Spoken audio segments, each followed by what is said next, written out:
जय जगन्नाथ दर्शक बंधु आज मे 3 तारिख रविवार आमु नेकी आसी जाइछि आज दिनर केतोटी गुरुत्वपूर्ण खबर सेति पय भिडियोटी को शेष जाय देखंतु एवं आपण मानक भल पाइबा स्वरूप भिडियो को गोटे लाइक कर दियंतु आ एथि सहित हम चैनल को जदि नुआ आसीचंती ताले चैनल को सब्सक्राइब करी साइड रे थिबा बेल आइकन को ऑल रे सेट कर दियंतु जहा फल रे हमर प्रत्येक न्यूज आपण सर्वप्रथमे पाई परिबे तेबे चलंतु आज दिनर केतोटी गुरुत्वपूर्ण खबर ऊपर नजर पकाइबा आज रे प्रथम खबर हला ताती बढाउछि बात्या भय तेनु सूचना मिलिछि ग्रीष्म प्रवाह मध्य रे पानी पाग को नै आसीछि एक बड़ खबर मे मास द्वितीय सप्ताह बेलू बंगोपसागर एक लघुचाप क्षेत्र सृष्टि होबार संभावना देखा देउछि विभिन्न अंतर्जातीय पाणीपाग मॉडल सूचना अनुसार बंगोपसागर एबे अशांत हेबाकू जाउछि जहा आगामी दिन में बात्यार रूप नै पारे बोली आशंका करा जाउछि तथा अमेरिकीय पाणीपाग संस्था अर्थात ग्लोबल फोरकास्ट सिस्टम अर्थात जीएफएस एवं अन्य अंतर्जातीय मॉडल गुडी करू मिलिथिबा संकेत अनुसार मे 11 रु 14 तारिख मध्य एही सिस्टम सक्रिय होई पारे दक्षिण और पूर्व बंगोपसागर रे एही लघुचाप क्षेत्र सृष्टि होबार संभावना रहिछि वायुमंडल रे वर्तमान जेभଳି अस्थिरता देखा देइछि ताहा एबे शक्तिशाली सिस्टम सृष्टि पाई अनुकूल परिवेश तैयारी करुछि परवर्ती खबर एबे प्रकाश पाइला मैट्रिक रिजल्ट तेणु सूचना मिलिछि प्रकाश पाइला चलित वर्ष रे मैट्रिक रिजल्ट बोर्ड कार्यालय रे विधिवत रिजल्ट प्रकाश रिजल्ट घोषणा कले गण शिक्षा मंत्री 3310 विद्यालय रे 100% रिजल्ट एथर फॉर्म पूरण करिथिले 5,44,670 जन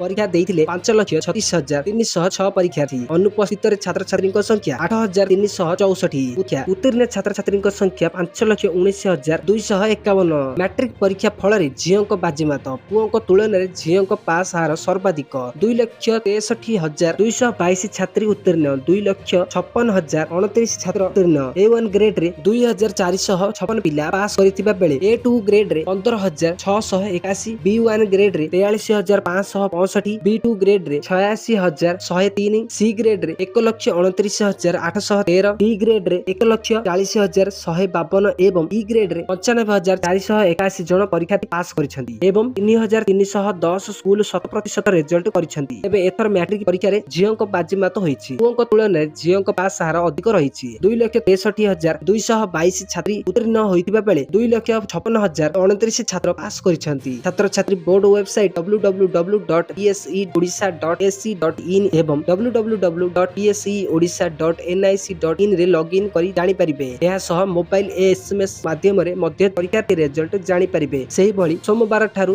रीचेकिंग पाई आवेदन आरंभ हेबो परवर्ती खबर उपमुख्यमंत्री को बड़ सूचना आसंता 4 तारिख रे मिलिबो सुभद्रा टंका तेनु सूचना मिलिछि राज्य सुभद्रा योजना रे वंचित थिबा हिताधिकारी को पाई आसीछि एक खुशी खबर आसंता मे 4 तारिख रे वंचित हिताधिकारी को सुभद्रा योजना टंका प्रदान करा जिवो ए संपर्क रे उपमुख्यमंत्री प्रभाती परिडा निजर एक्स अर्थात पूर्वरु ट्विटर जरिया रे हेडलाइन रे सूचना दैछंती मोट 1,23,849 जन वंचित हिताधिकारी को एही दिन सहायता राशि प्रदान करा जिवो एही अवसर रे सुभद्रा योजना सफल रूपायन एवं कौनसी योग्य हिताधिकारी जेपरि बाद न पड़ती सेही परि सरकार प्रतिश्रुतिबद्ध बोली श्रीमती प्रभाती परिडा प्रकाश करिसेंती वैषयिक त्रुटि बा बैंक केवाईसी जनित समस्या कारण जे योग्य महिला माने पूर्व टंका पाइबारु वंचित होइतिले सेमानकु एही पर्याय रे शामिल करा जाई परवर्ती खबर एबे टी20 विश्व कप रे टीम घोषणा तेनु सूचना मिलिछि भारतीय क्रिकेट प्रेमी को पई एक बड़ खबर इंग्लैंड रे आयोजित हेबाकु जाउथिबा महिला टी20 विश्व कप 2026 पई भारतीय दलर घोषणा करा जाईछि गत वर्ष दिनिकिया विश्व कप जीति इतिहास रचितिबा टीम इंडिया एथर हरमनप्रीत कौरଙ୍କ नेतृत्व रे निजर प्रथम टी20 टाइटल हासिल करबा लक्ष्य पड़िया को ओह्लाइबो शनिवार दिन अर्थात गत